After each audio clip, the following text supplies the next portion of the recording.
நண்பர்கள் அனைவருக்கும் வணக்கம். இன்னைக்கு இந்த காணொலியில ஒரு அருமையான கதையை தான் நான் உங்ககிட்ட சொல்ல போறேன். கண்டிப்பா இந்த கதை உங்க எல்லாருக்குமே பிடிக்கும்னு நம்புறேன். முதல்ல இந்த கதையோட கரு என்னன்றத சொல்றேன். ஆரவ் அப்படின்ற ஒரு இளைஞர் இருக்காரு பாத்தீங்களா, ஒரு பெரிய ஹோட்டல்ல வேலை பார்த்துட்டு இருக்காரு. இவரு வேலை பார்த்துட்டு இருக்கும் போது தெரியாத்தனமா அங்க வந்த விதவை மேல தண்ணியை ஊத்திடுறாரு. அந்த விதவை ரொம்ப கோவப்படுறாங்க. எல்லாரும் முன்னாடியே இவரை திட்டுற மாதிரிலாம் பேசிட்டு இருக்காங்க. அதுக்கப்புறம் மேனேஜர்லாம் வந்துதான் அந்த பிரச்சனை சால்வ் ஆகுது. போக போக இவங்களுக்குள்ள நட்பு உருவாக ஆரம்பிக்குது. முதல்ல சண்டை ஏற்பட்டது, ஆனா அதுக்கப்புறம் நட்பு உருவாகுது. அதுக்கப்புறம் இந்த கதையில என்ன மாதிரியான விஷயங்கள்லாம் நடக்குதுன்னு சொல்றதுதான் மீதி கதை. கண்டிப்பா இந்த கதை உங்க எல்லாருக்குமே பிடிக்கும்னு நம்புறேன். இதே மாதிரி நிறைய வித்தியாசமான கதைகள் நம்ம சேனல்ல ஏற்கனவே இருக்கு. அதெல்லாம் பார்க்கணும்னா நம்ம சேனலை சப்ஸ்கிரைப் பண்ணி வச்சுக்கோங்க. இந்த கதையை முழுசா கேட்கறதுக்கு முன்னாடி இந்த வீடியோக்கு ஒரு லைக் போடுங்க. அப்பதான் உங்களை மாதிரி பாக்குற நிறைய பேர்கிட்ட இந்த காணொலி கொண்டு போய் சேர்க்கப்படும். இப்ப இந்த கதைக்குள்ள நம்ம வந்துடலாம். கதையோட தொடக்கமே ஆரவ் அப்படின்ற ஒருத்தரை காட்டுறாங்க. இவரை பொறுத்த வரைக்கும் போன்ல அப்பா கிட்ட பேசிட்டு இருக்காரு. அப்பா கிட்ட ஏதோ சேலஞ்ச் மாதிரி பண்ணிருப்பாரு போல. அது விஷயமா இவர் பேசிட்டு இருக்காரு. அதுக்குள்ள இவரு வேலைக்கு டைம் ஆயிடுச்சுல, வேகமா அந்த இடத்துக்கு வராரு. யாரவரியா வேலைக்கு பாக்குறதுக்காக வர இடத்துலதான் அப்பா கிட்ட பேசிட்டு இருக்காரு. இப்ப ஆல்மோஸ்ட் ஹோட்டல ரீச் பண்ணிடுறாருல. இப்ப உள்ள இவரோட வேலையை ஸ்டார்ட் பண்றாரு. ஒரு ஹோட்டல்ல சர்வர் வேலை தான் இவர் பார்த்துட்டு இருக்காரு. இந்த வேலையை ரொம்ப சின்சியரா இவர் பண்ணுவாரு. இவர் 2-3 மாசம் தான் ஆகுது. அதுக்குள்ள மேனேஜருக்கு இவர் தான் ஃபேவரட். பரவாயில்ல, மத்த எல்லாரையும் விட இவன் எல்லாரையும் நல்லபடியா கவனிச்சிட்டு இருக்கான் அப்படின்ற மாதிரிலாம் யோசிக்கிறாரு.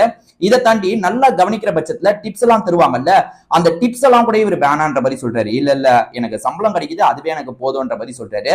இதை தாண்டி இவருக்கு சம்பளமா கிடைக்கிறதே கம்மி அமௌண்ட் தானே, அந்த அமௌண்ட்ல சிலருக்கு கஷ்டப்படுறவங்களுக்கு இவர் ஹெல்ப்லாம் பண்ணுவாரு. அந்த மாதிரியான விஷயங்கள்லாம் ஆர்வம் பண்ணிட்டு இருக்காரு.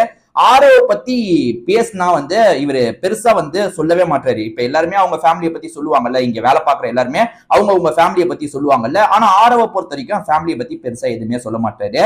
இப்பதான் இந்த ஹோட்டலுக்கு சந்தியான்னு ஒருத்தவங்க வராங்க. இந்த சந்தியாவை பத்தி மத்தவங்க சொல்லிதான் ஆரவுக்கு தெரிய வருது. ஆக்சுவலா சந்தியாவை பொறுத்த வரைக்கும் ஹஸ்பண்ட ரீசெண்டா ஒரு ஆக்சிடென்ட்ல பறி கொடுத்திருக்காங்க போல. இப்ப விதவையா மாறி இருக்காங்க. அதை நினைச்சு பயங்கரமா ஃபீலிங்ல இருக்காங்க. அப்பப்ப இந்த ஹோட்டலுக்கு ஃபீலிங்கா உட்காந்துருப்பாங்க. ஏதாவது சிம்பிளா ஆர்டர் பண்ணி சாப்பிட்டுட்டு போவாங்க. இவங்க இந்த மாதிரி நிலைமையில இருக்காங்கன்றதெல்லாம் ஆரவுக்கு கூட வேலை பார்க்கறவங்க புரிய வச்சுட்டு இருக்காங்க. இப்ப வந்தவங்க சில விஷயங்களை ஆர்டர் பண்ணிருப்பாங்க. ஆரவ் அவங்கள கிராஸ் பண்ணி போறதுக்காக வராரு. அப்படி வரும்போது தெரியாத்தனமா தண்ணியை கொண்டு போறாரு பாத்தீங்களா, அந்த தண்ணியை இவங்க மேல ஊத்திடுறாரு. சந்தியா பயங்கரமா டென்ஷன் ஆயிடுறாங்க. ஏன்னா சந்தியாவை பொறுத்த வரைக்கும் மைண்டுக்குள்ள சில விஷயங்கள் எல்லாம் யோசிச்சுட்டு இருக்காங்கல்ல. இப்ப இவர் இப்படி பண்ணோன்னு கண்ணா பின்னான்னு திட்ட ஆரம்பிக்கிறாங்க. உனக்கு கண்ணு இருக்கா இல்லையா, பார்த்து வரமாட்டியா அப்படின்ற மாதிரி திட்டுறாங்க. ரொம்ப திட்டினதுக்கு அப்புறம் தான் நம்ம தேவையில்லாம ஓவரா ரியாக்ட் பண்ணிட்டோமோ அப்படின்ற மாதிரி சந்தியாவுக்கு தோணுது. அதுக்கப்புறம் சந்தியாவும் திட்டுறதை நிறுத்திடுறாங்க. இவருக்கு நம்ம பண்ணதான் தப்பு. ஆக்சுவலா அவங்கள பொறுத்த வரைக்கும் ஒரு சோகத்துல இருக்காங்க. நம்ம தேவையில்லாம அவங்க ட்ரெஸ்ஸை ஸ்பாயில் பண்ணிட்டோம், நம்ம இன்னும் கொஞ்சம் கவனமா இருந்திருக்கணும் அப்படின்ற மாதிரி இவருமே யோசிக்கிறாரு. ஆரவுமே அந்த மாதிரி யோசிச்சுட்டு இருக்காரு. சாரின்ற மாதிரிலாம் சொல்லிட்டு இருக்காரு. சரி போங்க அப்படின்ற மாதிரி சொல்லிடுறாங்க. அதுக்கப்புறம் அவங்களுக்கு வேண்டியதெல்லாம் பரிமாறலாம் நினைக்கும் போது அவங்க அப்செட் ஆயிடுறாங்க போல. அதனால அங்க இருந்து கிளம்பி போயிடுறாங்க. வீட்டுக்கு வந்ததுக்கு அப்புறம் சந்தியாக்கும் ஒரு மாதிரி இருக்கு. நம்ம ஏதோ ஒரு யோசனையில இருந்தோம், அதுக்காக அந்த சர்வர் கிட்ட அவ்வளவு கோவப்பட்டிருக்க வேணாம், நம்ம ஓவரா ரியாக்ட் பண்ணிட்டோம், நம்ம அடுத்த வாட்டி போகும்போது அவர்கிட்ட ஒரு சாரி மட்டும் கேட்டலாம் அப்படின்ற மாதிரி யோசிச்சுட்டு இருக்காங்க. சந்தியாவை பொறுத்த வரைக்கும் ஹஸ்பண்டை இழந்திருக்காங்கல்ல, அந்த விஷயத்தை விட்டு இன்னும் வெளியே வர முடியாம ரொம்ப கஷ்டப்பட்டுட்டு இருக்காங்க. ஆக்சுவலா ரொம்ப ஆசைப்பட்டு தான், அரேஞ்ச் மேரேஜ் தான், ஆனா மாப்பிள்ளைய ரொம்ப பிடிச்சிருக்கும், பிடிச்சுதான் இவங்க கல்யாணம் பண்ணியிருப்பாங்க. ஒரு விபத்துல அவர் தவறி இருப்பாரு. அதுல இருந்து அவரோட குடும்பத்தை சேர்ந்தவங்க மென்டலா இவங்களை கொஞ்சம் டார்ச்சர் பண்றாங்க. அதாவது ஒன்னால தான் என் பையன் சீக்கிரமா போய் சேர்ந்துட்டான்ற மாதிரிலாம் பேசி ரொம்ப கஷ்டப்படுத்துறாங்க. அதுவும் இவங்களுக்கு ரொம்ப கஷ்டமா இருக்கு. அதை பத்தி தான் இவங்க யோசிச்சுட்டு இருக்காங்க போல. அடுத்த கட்டமா இவங்க சில விஷயங்கள் பண்றதுக்கு பிளான் வச்சிருக்காங்க. ஆனா பண்றதுக்கு இவங்களுக்கு தோணவே மாட்டேங்குது. ஹஸ்பண்ட மிஸ் பண்ணிக்கிட்டே இருக்காங்கல்ல, அதனால இவங்களோட கரியர்ல அடுத்த லெவலுக்கு போகாம அங்கேயே தேங்கி நின்னுட்டு இருக்காங்க. இப்ப இவங்க சர்வரை நினைச்சுதான் ஃபீல் பண்றாங்க. தேவையில்லாம அவரை போட்டு நம்ம கத்திட்டுமேன்ற மாதிரிலாம் ஃபீல் பண்ணிட்டு இருக்காங்க. ஆரவ் அதெல்லாம் பெருசா எடுத்துக்கல, அவரோட வேலையெல்லாம் பார்த்துட்டு இருக்காரு. ஆரவ பத்தி நான் சொன்னேன்ல, அவர் யாரு என்னன்றத பத்தி பெருசா யார்கிட்டயும் ஷேரே பண்ணிக்க மாட்டாரு. இவருக்கு சம்பள காசா கிடைக்குதுன்னா அதை கூட இவர் ஃபுல்லாலாம் செலவு பண்ண மாட்டாரு. சில பசங்களுக்கு ஹெல்ப்லாம் பண்ணுவாரு. அதாவது சில பசங்க, ஏழை பசங்க இருக்காங்கல்ல, அதாவது ரோட்ல யாசகம் மாதிரிலாம் கேட்கிற லெவல்ல சின்ன பசங்க இருப்பாங்கல்ல, அவங்களுக்கு முடிஞ்ச அளவுக்கு இவர் காசுலாம் தந்து உதவி பண்ணுவார் போல. சந்தியா அடுத்த வாட்டி நம்ம போகும்போது மன்னிப்பு கேட்கணும்னு நினைச்சாங்கல்ல, அப்படி மன்னிப்பு கேட்கலான்ற ஒரு ஐடியால வரும்போதுதான் இவர் ஏழை பசங்களுக்கு உதவி செய்யறதெல்லாம் கவனிக்கிறாங்க. இவரை பொறுத்த வரைக்கும் பேசிக்காவே கொஞ்சம் நல்ல டைப் தான் போல. நம்ம தேவையில்லாம ஓவரா ரியாக்ட் பண்ணிட்டோன்ற மாதிரி திரும்பியும் இவங்க உள்ளுக்குள்ள சொல்லிக்கிறாங்க. அப்படி இந்த வாட்டி ஆர்டருக்காக அவரு பரிமாறுறதுக்கு வரும்போது அந்த நாள் நடந்ததுக்காக சாரி, நான் ஓவரா ரியாக்ட் பண்ணிட்டேன், ஓவரா திட்டேன் போது இல்ல மேடம் பரவாயில்ல அப்படின்ற மாதிரி இவருமே சொல்லிட்டாரு. சோ மேற்கொண்டு இவர்கிட்ட கொஞ்சம் பேசலாம் ஆரம்பிக்கிறாங்க. இவர் சர்வ் பண்றதுக்காக வருவார்ல, அந்த டைம்ல பேசலாம் ஆரம்பிக்கிறாங்க. இவங்களை பத்தி இவங்க லைஃப்ல நடந்ததை பத்தி எல்லாம் கொஞ்சம் கொஞ்சமா சொல்றாங்க. ஏற்கனவே ஃப்ரெண்ட்ஸுங்க சொல்லி இவருக்கு தெரிஞ்சிருச்சு. பட் ஆனா தெரியாத மாதிரி நார்மலா கேட்டுக்கிறாரு. இந்த மாதிரி ஹஸ்பண்ட் இறந்து போயிட்டாரு, நான் அதை பத்தி யோசிச்சுட்டு இருக்கும் போது நீங்க அப்படி பண்ணோன்னு ரியாக்ட் பண்ணிட்டேன்ற மாதிரிலாம் சொல்றாங்க. பரவாயில்ல இருக்கட்டும்ன்ற மாதிரிலாம் சொல்லிட்டாரு. இப்ப பொறுமையா வந்து அவங்கள பத்தி சில விஷயங்களை சொல்றாங்க. இவரை பத்தியும் கேட்கறாங்க. இவரை பத்தி வந்து இவர் பெருசா வந்து ஃப்ரெண்ட்ஸுங்க கிட்ட சொல்லல, ஆனா இவங்க கிட்ட கொஞ்சம் கொஞ்சம் சொல்றாரு. இந்த மாதிரி என்னோட ஃபேமிலி ஊர்ல இருக்காங்க, நான் வந்து இந்த இடத்துல வேலை பார்த்து அவங்களுக்கு காசெல்லாம் அனுப்பி வச்சிட்டு இருக்கேன் அப்படின்ற மாதிரிலாம் சொல்றாரு. காசு அனுப்பி வச்சிட்டு இருக்கீங்களா? இங்க ஏழை பசங்களுக்கு எல்லாம் தந்துட்டா எப்படிங்க அனுப்புறதுக்கு காசு கிடைக்கும்ன்ற மாதிரிலாம் கேட்கறாங்க. அதெல்லாம் இல்ல மேடம், நிறைய காசு வருது இல்ல, அதுல வந்து பாதி நான் ஃபேமிலிக்கு அனுப்பி வச்சிருவேன்ற மாதிரிலாம் இவர் சொல்லிட்டு இருக்காரு. சந்தியாவை பொறுத்த வரைக்கும் லைட்டா இவரை பிடிக்க ஆரம்பிச்சிருது. அதாவது வந்து இவர் அக்கறையா பேசுறது அதெல்லாம் இவங்களுக்கு கொஞ்சம் பிடிக்க ஆரம்பிச்சிருது. இவங்களுமே என்ன பண்றாங்கன்னா இப்ப வந்து அடிக்கடி இந்த ஹோட்டலுக்கு எல்லாம் வராங்க. இவரை வந்து சர்வ் பண்றதுக்காக கூப்பிடுறாங்க. நீங்க வாங்கன்ற மாதிரி கையை காமிச்சு கூப்பிடுறாங்க. அப்படி சர்வ் பண்றதுக்காக வரும்போது கொஞ்சம் கேப் கிடைக்குது பாத்தீங்களா, அந்த கேப்ல இவர்கிட்ட பேசிட்டு இருக்காங்க. இவருக்குமே வந்து நம்ம கிட்ட கொஞ்சம் நெருக்கம் காட்டுறாங்க அப்படின்றது புரிய ஆரம்பிக்குது. இவருக்குமே அவங்கள ஓரளவுக்கு பிடிச்சிருக்கு போல, அவங்க கிட்ட கொஞ்சம் க்ளோஸா பழகிட்டு இருக்காரு. இது எல்லாத்தையும் கடையில இருக்க மத்தவங்களும் கவனிச்சிட்டு இருக்காங்கல்ல. உதாரணத்துக்கு கூட வேலை பார்க்குற ஃப்ரெண்ட்ஸ், மேனேஜர் எல்லாருமே கவனிச்சிட்டு இருக்காங்கல்ல. என்னடா நடக்குது, எதுவுமே சரியில்லையே அப்படின்ற மாதிரி இவரை கிண்டல்லாம் பண்ணிட்டு இருக்காங்க. ஆக்சுவலா 2 பேருமே நம்பரை கூட எக்ஸ்சேஞ்ச் பண்ணிருக்காங்க போல. அதாவது அந்த லேடியும் இவரும் நம்பர் எல்லாம் கூட எக்ஸ்சேஞ்ச் பண்ணிருக்காங்க போல. இப்ப வந்து அவங்க வீட்டுல இருந்துமே இவர்கிட்ட சாட் பண்றாங்க. இவருமே அவங்களுக்கு ரிப்ளை எல்லாம் பண்ணிட்டு இருக்காரு. ஆக்சுவலா இவரை சுத்தி ஏதோ ஒரு மர்மம் இருக்கு போல. இப்ப திடீர்னு ஒரு போன் கால் வருது. அந்த போன் கால் வந்தோன்னு மட்டும் ஃப்ரெண்ட்ஸை விட்டு தள்ளி போயிடுறாரு.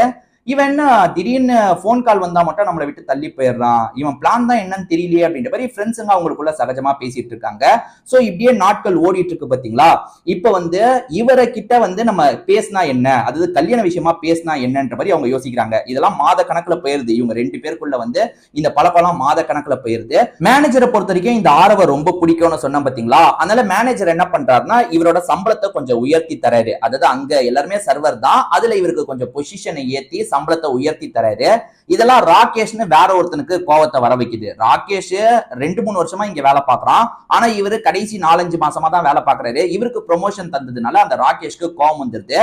ராகேஷ்மே ஏதாவது ஒரு விஷயத்துல வந்து மாட்டி விடணும் அப்படின்ற மாதிரிலாம் யோசிக்கிறாரு. கல்லா பெட்டிக்கிட்டே எப்பவுமே மேனேஜர் தான் இருப்பாரு. இவர் என்ன பண்றாருன்னா ராகேஷ் அங்க இருக்க அமௌண்ட்டை திருடி, அப்படி திருடினது வந்து இந்த ஆரவ் தான் அப்படின்ற மாதிரி கொண்டு வர மாதிரி ஒரு விஷயத்த பண்ணிடுறான். அதாவது வந்து எல்லாருக்குமே வந்து தனித்தனியா வந்து லாக் தந்திருப்பாங்க பாத்தீங்களா, அவனோட இடத்துல வச்சிடலான்ற மாதிரி ராகேஷ் என்ன பண்றான்னா காசு எடுத்து அங்க வச்சிடறான். மேனேஜருமே காசு நிறைய குறையறத கண்டுபிடிச்சிடுறாரு. கொஞ்சோண்டு காசு குறைஞ்சா கூட கண்டுபிடிக்க முடியாது, ஆனா நிறைய காசு குறைஞ்சதுனால மேனேஜருக்கு டவுட் வந்துருது. மேனேஜருமே வந்து உங்கள யாரோ எடுத்திருக்கீங்க, யாருன்றத சொல்லுங்க அப்படின்னும் போது எல்லாருமே இல்ல இல்லன்ற மாதிரி சொல்லிட்டு இருக்காங்க. அப்ப செக் பண்ணி தான் பார்க்கணும் அப்படின்ற மாதிரி செக்லாம் பண்ண ஆரம்பிக்கிறாரு. அப்படி செக் பண்ணும் போதுதான் வந்து ஆரவோட லாக்கர்ல இருக்கிறது தெரிய வருது. ஆரவை பொறுத்த வரைக்கும் நாளா இந்த விஷயத்த பண்ணலன்னு சொல்றாரு. ஆனா அவரு லாக்கர்ல தானே காசு இருக்கு. மேனேஜருமே கொஞ்சம் கொஞ்சமா சந்தேகப்படுறாரு. ஆரவ் நல்ல பையன் தான் நினைச்சிட்டு இருந்தோம், ஆனா நம்மளை ஏமாத்திருக்கான் போல அப்படின்ற மாதிரி சந்தேகப்படுறாரு. நான் போலீஸ்க்கு கால் பண்றேன் அப்படின்ற மாதிரிலாம் சொல்ல ஆரம்பிக்கிறாரு. இந்த மாதிரி சமயத்துலதான் சந்தியா இந்த இடத்துக்கு வராங்க. சந்தியா என்னாச்சு ஏதாச்சுன்னு கேட்கும் போது மேனேஜர் நடந்த விஷயத்தெல்லாம் சொல்றாரு. இவனை நான் ரொம்ப நம்பினேன், ஆனா இப்படி பண்ணிட்டான்ற மாதிரிலாம் சொல்லிட்டு இருக்காரு. ஆனா சந்தியாவை பொறுத்த வரைக்கும் ஆரவை நம்புறாங்க. ஆரவுக்கு கொஞ்சம் சப்போர்ட் பண்ணி எல்லாம் பேசிட்டு இருக்காங்க. இல்ல இல்ல ஆரவ் இதை பண்ணிருக்க மாட்டான்னு எனக்கு தோணுது அப்படின்ற மாதிரிலாம் சப்போர்ட் பண்ணி பேசிட்டு இருக்காங்க. அப்படியே ஆரவ் இப்ப அரெஸ்ட் ஆகிற நிலைமை வந்தாலும் லாயர் மூலியமா நம்ம எப்படியாவது வெளியே எடுத்துடலான்ற மாதிரி லாயருக்கு எல்லாம் கால் பண்ணி வர வச்சிடுறாங்க. இப்ப போலீஸும் வந்து அரெஸ்ட் பண்றதுக்காக வந்துடுறாங்கல்ல. முதல்ல விசாரணை மாதிரி பண்ணணும். இவன் லாக்கர்ல இருக்கிறதுனாலயே இவன் தான் எடுத்தான்னு சொல்ல முடியாது, நாங்க பேசிக்கா சில விசாரணை பண்றோம் அப்படின்ற மாதிரி எல்லாரையும் கூப்பிட்டு பேசுறாங்க. இங்க வேலை பார்க்குற மத்த பசங்களை கூப்பிட்டு பேசுறாங்க. அதே சமயம் வந்து ஆரவையும் கூப்பிட்டு பேசுறாங்க. ஆரவை பொறுத்த வரைக்கும் அந்த டைம் நான் இங்கதான் இருந்தேன், நான்லாம் எடுக்கவே இல்லைன்ற மாதிரி சொல்லிட்டாரு. அந்த டைம் இவர் இங்கதான் இருந்தாரான்றதை செக் பண்றாங்க. ஏன்னா மத்த பகுதி கவர் ஆகுற மாதிரி சிசிடிவி இருக்கு. அதுல செக் பண்ணும்போது ஆரவ் அந்த பகுதியில அந்த குறிப்பிட்ட டைம், அதாவது காசு இந்த டைம் தான் எடுக்கப்பட்டிருக்கலாம்னு நினைக்கிறாங்கல்ல, அந்த டைம் வந்து ஆரவ் வந்து இங்கதான் இருக்காரு. சோ ஆரவ் எடுத்திருக்க வாய்ப்பு இல்லைன்றது போலீஸுங்களுக்கும் தெரிய வருது. இதை பத்தி மேனேஜர் கிட்ட சொல்றாங்க. ஆரவ் எடுக்கலன்னா வேற யார் எடுத்திருக்க வாய்ப்பு இருக்குன்னு யோசிக்கும் போது அந்த இடத்தை விட்டு எல்லாருமே கேமரால கவர் ஆகிக்கிட்டே இருக்காங்க. அந்த ஒரு 2 மணி நேரம் ஃபுட்டேஜ்னா எல்லாருமே கவர் ஆகிக்கிட்டே இருக்காங்க. ராகேஷ் மட்டும்தான் அந்த சைடு போறாரு. சோ ராகேஷ் தான் வச்சிருக்க வாய்ப்பு இருக்குன்னு தெரிஞ்சிருச்சுல. இப்ப போலீஸ் அவர் ஸ்டைல்ல விசாரிக்கிறாரு, மிரட்டுற மாதிரிலாம் கேள்வி கேட்கிறாரு. ஒரு ஸ்டேஜ்ல ராகேஷ் அவன் பண்ண தப்ப ஒத்துக்கிறான். நான் தான் வந்து பொறாமையில இப்படி பண்ணிட்டேன்ற மாதிரி மேனேஜர் கிட்ட ஒத்துக்கிறான். மேனேஜர் சந்தேகப்பட்டு திட்டுற மாதிரி பேசிட்டார்ல, அதுக்காக வந்து ஆரவ் கிட்ட மன்னிப்புலாம் கேட்கிறாரு. பரவாயில்ல இருக்கட்டும்ன்ற மாதிரி ஆரவ் சொல்லிட்டு இருக்காரு. இந்த மாதிரி ஒரு பிரச்சனை வரும்போது சந்தியா தானே ரொம்ப சப்போர்ட்டிவா இருந்தாங்க. அதனால இவர் சந்தியா கிட்ட நன்றி எல்லாம் சொல்லிட்டாரு. இப்ப திடீர்னு பார்த்தா நிறைய காருங்கெல்லாம் வந்துட்டு இருக்கு. ஆரோவோட அப்பா தான் இந்த இடத்துக்கு வந்திருக்காரு போல. நிறைய காஸ்ட்லியான கார் வருது. இங்க இருக்க மேனேஜருக்கு ஒண்ணுமே புரியல, சந்தியாக்கு ஒண்ணுமே புரியல. என்ன ஏதுன்னு பார்க்கும்போது ஆரோவோட அப்பா இந்த இடத்துக்கு வந்திருக்காரு. அவர் எதுக்காக வந்திருக்காருன்னா, அவர் பையனுக்கு ஒரு சேலஞ்ச் மாதிரி தந்திருப்பாரு. அது என்னன்னா, நீ பணக்காரனா பிறந்துட்ட, ஈஸியா பணக்கார லைஃப வாழ்ந்துடலாம், ஆனா ஏழையா வாழ்றது கஷ்டம்ன்ற மாதிரி பேசியிருப்பாரு. அப்ப நான் ஒரு சாதாரண லைஃப கூட வாழ்றேன், 6 மாசத்துக்கு ஒரு சாதாரண லைஃப வாழ்றேன்ற மாதிரி அப்பா கிட்ட இவர் சேலஞ்ச் பண்ணியிருப்பாரு.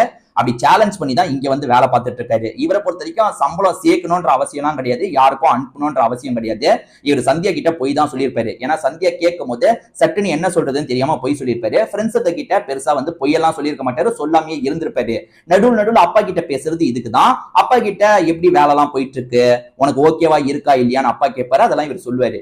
அப்பா எதுக்காக இப்ப கிளம்பி வந்திருக்காருன்னா, பையனை அரெஸ்ட் பண்றதுக்காக போலீஸ் வந்திருக்காங்க, ஒரு திருட்டு கேஸ் மாதிரி நடக்க போகுதுன்றத ஆளுங்க சொல்லியிருப்பாங்க. ஆளுங்க இங்க இருந்து பையன் நல்லபடியா தான் இருக்காரான்றத பாத்துக்கிட்டே இருப்பாங்க. அப்படி ஆளுங்க சொல்லிதான் அப்பாவே கிளம்பி வந்திருக்காரு. ஆனா அப்பா வரதுக்குள்ளதான் பிரச்சனை முடிஞ்சிருச்சுல. அப்பா எந்த பிரச்சனையும் இல்ல, எல்லாமே முடிஞ்சிருச்சுன்ற மாதிரி சொல்றாரு. சுத்தி இருக்க எல்லாருக்குமே ஷாக். ஏன்னா ஒரு பெரிய பணக்காரன் எதுக்காக இந்த இடத்துல வந்து வேலை பார்த்தான்ற மாதிரி கேள்வி வருது இல்ல.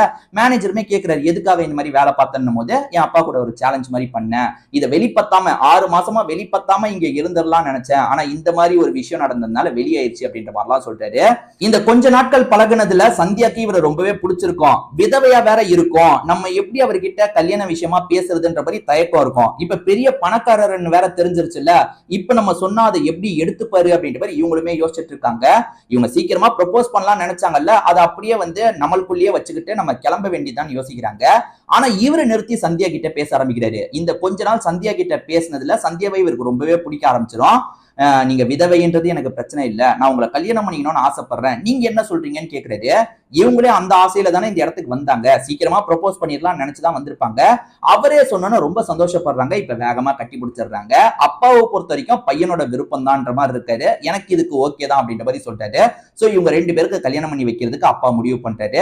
மேனேஜர் தப்பா புரிஞ்சுக்கிட்டாருல, அதுக்காக மன்னிப்புலாம் கேட்கிறாரு. பரவாயில்ல இருக்கட்டும், இந்த கடைசி 4-5 மாசம் என்ன நீங்க நல்லபடியா தான் பாத்துக்கிட்டீங்க, எனக்கான முக்கியத்துவம் தந்தீங்க, அடுத்த லெவலுக்கு என்ன கொண்டு போகணும்னு நினைச்சீங்க, அதுக்கு நன்றின்ற மாதிரி இவருமே அந்த மேனேஜருக்கு நன்றி எல்லாம் சொல்றாரு. இவங்க 2 பேருமே சேர்ந்து ஹாப்பியா ஒரு லைஃப வாழ்றாங்க. இதோடயே இந்த கதை முடியுது. கண்டிப்பா இந்த கதை உங்க எல்லாருக்குமே பிடிச்சிருக்கும்னு நம்புறேன். இதே மாதிரி நிறைய கதைகள் நம்ம சேனல்ல இருக்கு, அதெல்லாம் பார்க்கணும்னா சப்ஸ்கிரைப் பண்ணி வச்சுக்கோங்க. அதே மாதிரி இந்த கதை பிடிச்சிருந்ததுன்னா இந்த வீடியோக்கு ஒரு லைக் போடுங்க. அப்பதான் உங்களை மாதிரி பாக்குற நிறைய பேர்கிட்ட இந்த காணொலி கொண்டு போய் சேர்க்கப்படும். திரும்பி வேற ஒரு காணொலி மூலியமா உங்களை வந்து பாக்குறேன். இப்போதைக்கு உங்ககிட்ட இருந்து விடைபெறேன். நன்றி, வணக்கம்.